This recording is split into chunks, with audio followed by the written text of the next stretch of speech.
Last week, Palestinian Authority Chairman Mahmoud Abbas announced that elections will be held in May for the PA Parliament and for the PLO National Council in August.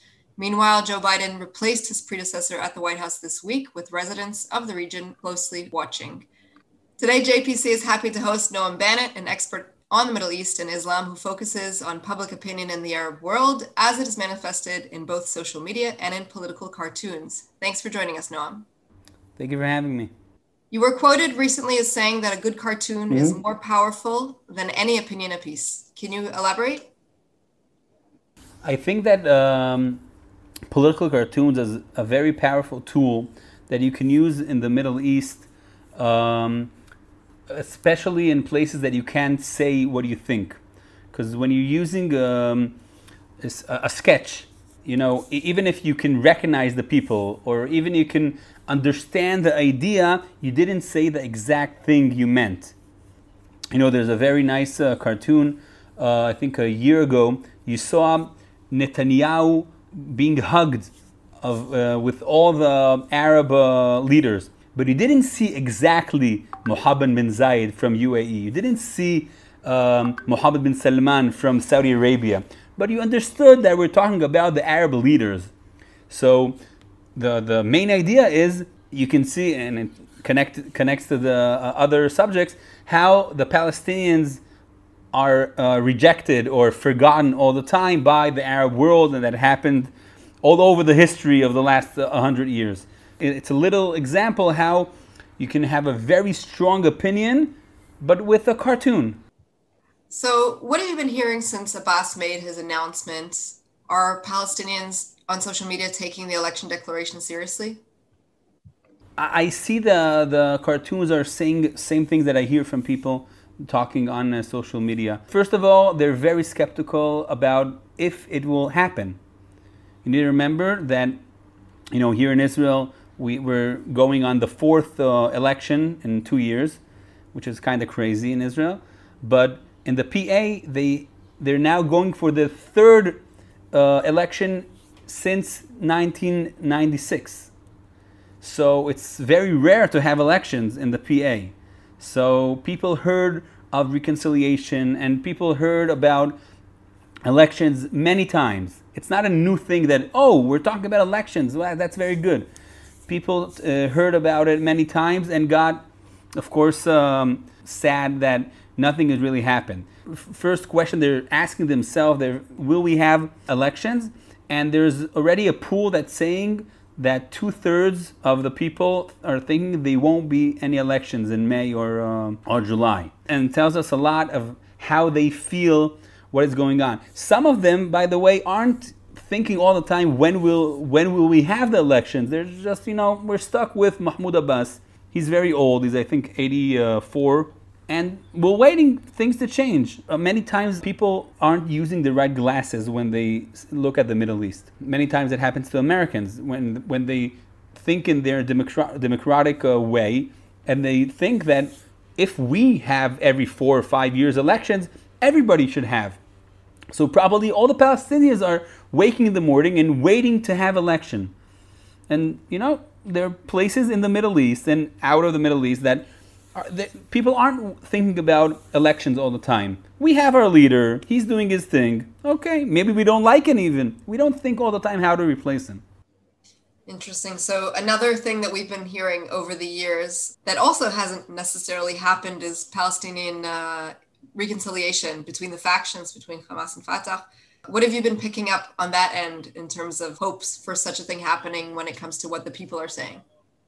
So first of all, we need to remember that last time we had elections to the parliament, it happened in 2006, 14 years ago, and Hamas won. And then a year later, Hamas had a coup d'etat in Gaza. And since 2007, we have two governments, one in Gaza of Hamas and one in the West Bank of Fatah. Still, the parliament is still, the party with power is Hamas, and that's the reason Abbas isn't opening the parliament, because he knows what is going on, and he knows that he's the president. And the other thing is, the reconciliation is, I think, like if we think in a chess game, is one of the pieces in the board. with Hamas, that they want to be more legitimized by the West. And you remember the parliament election always has, people from the West, from the Europe or from the United States, checking that everything is going under control and there's no lying and cheating in the elections. The same thing is here. They want Europe, they want the US to see them as a Palestinian movement and not as a terror organization.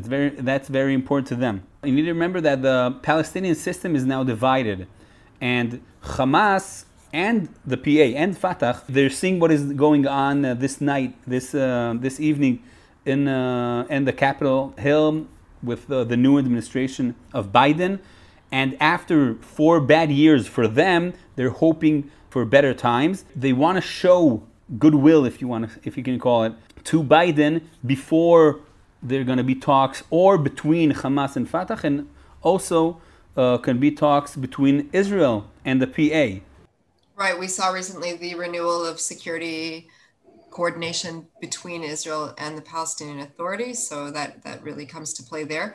I want to connect just a little bit to what you were saying. If you're saying that the Palestinians need to show signs of goodwill in order to get on the good side of the new Biden administration, but we know from the past that those who have done better in public opinion on the Palestinian street have also been those who have shown some sort of record for aggressions against Israel. If we look at some of the candidates, even for those who could replace Abu Mazen, what could we see in terms of what the candidates are showing that their Israel policy could be?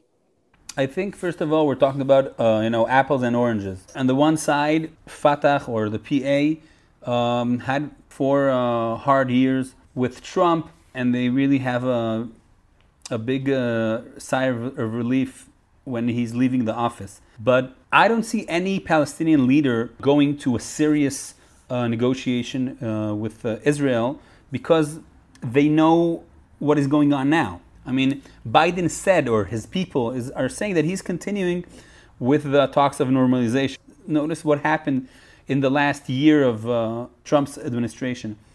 After years of American administrations pushing Israel to the 67 lines and others, for the first time there was an American president that said, you know what? Let's do it the other way. There's a very famous video of Secretary of State John Kerry saying like 5-10 times no, that there's no chance that there's going to be any normalization or peace with the Arab countries before normalization or before peace with the Palestinians. And as we saw, it happened. So first of all, I think the story here is continuing the normalization, continuing, maybe with other countries, with Oman maybe, with Djibouti. It's a very important place there. And the Palestinians, first of all, need to show that they're legit. You need to remember that last time that Abbas was elected as president was 2005. So before Biden asks Abbas, hey man, what's going on? You don't have Gaza. Last time you had presidential elections was 15 years ago. So he has a card already. Oh, I'm glad you asked.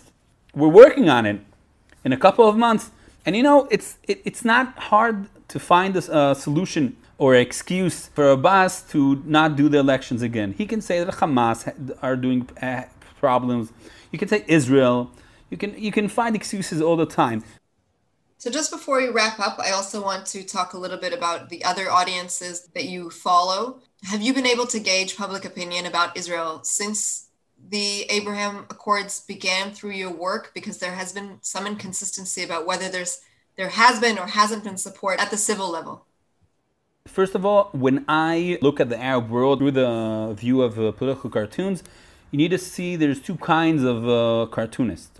Some in their own countries and some in exile. So it's very easy to talk for or against a government when you're outside the country. I can see, for example, there's a cartoonist, I like her work from the UAE, that spoke negative against, mainly against the countries against the UAE. So we're talking about Iran, we're talking about Qatar, we're talking about Turkey. But they can use Israel as pressure through the view of cartoons against those countries. So you can see a cartoon of Israel or an Israeli or Benjamin Netanyahu, the Israeli prime minister, as a friend of Ayatollah Ali Khamenei or President Erdogan of Turkey and others. Since the normalization, we see how we're talking more about how the UAE are looking for normalization, how peace is so important. I didn't see any cartoons against Israel, showing how Israel is stealing, manipulating people here. But I think it's too early. Usually when you ask about things in the Middle East or history, people say, we need to wait like 100 years and see. But I don't think we need to wait 100 years, but it's too early really to call and to see, do we have a real change? Is there a change? The answer is yes. But I think it's too early to see if we have a real change. What's the most outrageous cartoon you've seen? Like something that you opened the computer and said, wow, I can't believe that somebody did that, or that it was published. There's a Lebanese Brazilian cartoonist called Carlos Latouf. He's very strong with the BDS movement. He's using sometimes things that we see usually in the bathroom. There's also MBZ as a paper towel from a toilet. A month ago, that's not about Israel, but the same idea, a month ago, we saw Erdogan said a poem about the story of Nagorno-Karabakh in Azerbaijan, and the poem talked about an area from Iran, and it mentioned, is it Iran or Azerbaijan? The Iranian really didn't like it, and you saw a couple of political cartoons that you saw Erdogan talking, going to the toilet, what he said, or very unpleasant things to see. And sometimes I see it and I don't post it because I feel uncomfortable posting it. Wow, okay. Good to know, and I'll not look out for those ones. Noam Bannett, thank you very much for being with us. Thank you for having me.